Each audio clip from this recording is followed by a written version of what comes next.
9મી August વિશ્વ આદિવાસી દિવસની ઉજવણી માટે મામલતદાર સાહેબ શ્રી ધાનપુરને આયોજન વિશે આવેદન આપવામાં આવ્યું. આજનો તારીખ 7/8/2024ના રોજ ધાનપુર મામલતદાર સાહેબ શ્રીને વિશ્વ આદિવાસી દિવસની ઉજવણી ધાનપુર ખાતે રંગે ચંગે યોજાનાર હોય, જેમાં મોટી સંખ્યામાં આદિવાસી ભાઈ બહેનો તેમના પરંપરાગત ઓજાર અને પરંપરાગત વાજિંત્રો સાથે આવનાર હોય, જેથી પોલીસ બંદોબસ્ત અને શાંતિથી વ્યવસ્થા જળવાઈ રહે તે માટે ધાનપુર તાલુકાના આદિવાસી આગેવાનો શ્રી અભયસિંહ મોહનિયા, જિલ્લા કારોબારી અધ્યક્ષ શ્રી અભયસિંહ મોહનિયા, તાલુકા પ્રમુખ શ્રી પ્રદીપસિંહ મોહનિયા, પૂર્વ પ્રમુખ શ્રી સુરેશ અમલિયાર, શ્રી નરપતસિંહ મોહનિયા, શ્રી કિશન મોહનિયા, ખાંપર ભુરિયા તથા યુવાઓ હાજર રહી મામલતદાર સાહેબ શ્રીના રેલીના રૂટ અંગેનું સંપૂર્ણ આયોજન આપવામાં આવ્યું, જેમાં શાંતિ જળવાઈ રહે તે માટે આગેવાનોએ યુવાઓ અને આદિવાસી સમાજના તમામ ભાઈ બહેનોને શાંતિપૂર્ણ માહોલમાં હોળી દિવાળીની જેમ 9મી ઓગસ્ટ વિશ્વ આદિવાસી દિવસ ઉજવવા માટેનું આમંત્રણ આપવામાં આવ્યું.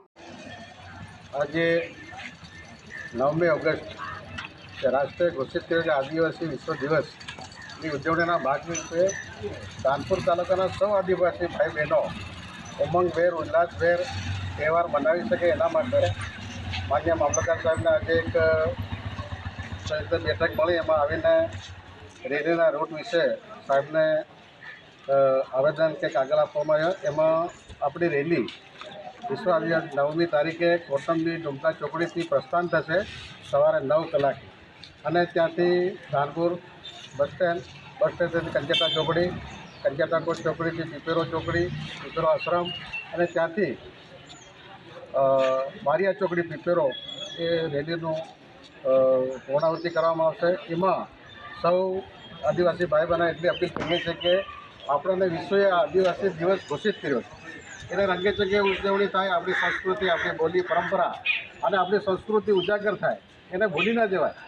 અને એના માટે સૌ આદિવાસી ભાઈઓ બહેનો રંગે ચંગે જેવી રીતે હોળી દિવાળીના તહેવાર મનાવીએ છીએ એવી રીતે તહેવાર મનાવીને આપણે તે દિવસે શાંતિથી ઉજવવા માટે સૌને અપીલ કરીએ છીએ. અને મોટી સંખ્યામાં બધા બહેનો પોતાના વાજિંત્રો ઢોલ નગારા સાથે આવે અને રેલીમાં જોડાય એવી સૌને ધાનપુર તાલુકાના સૌ આદિવાસી ભાઈ બહેનોને આપણે અપીલ કરીએ.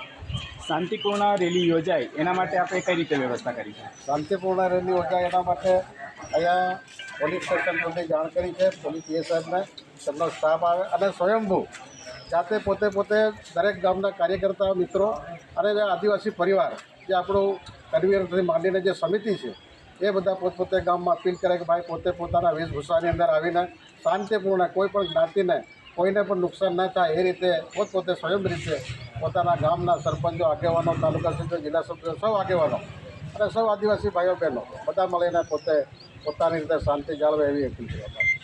ખૂબ આભાર સાહેબ. રિપોર્ટર કિશન મોહનિયા, દાહોદ.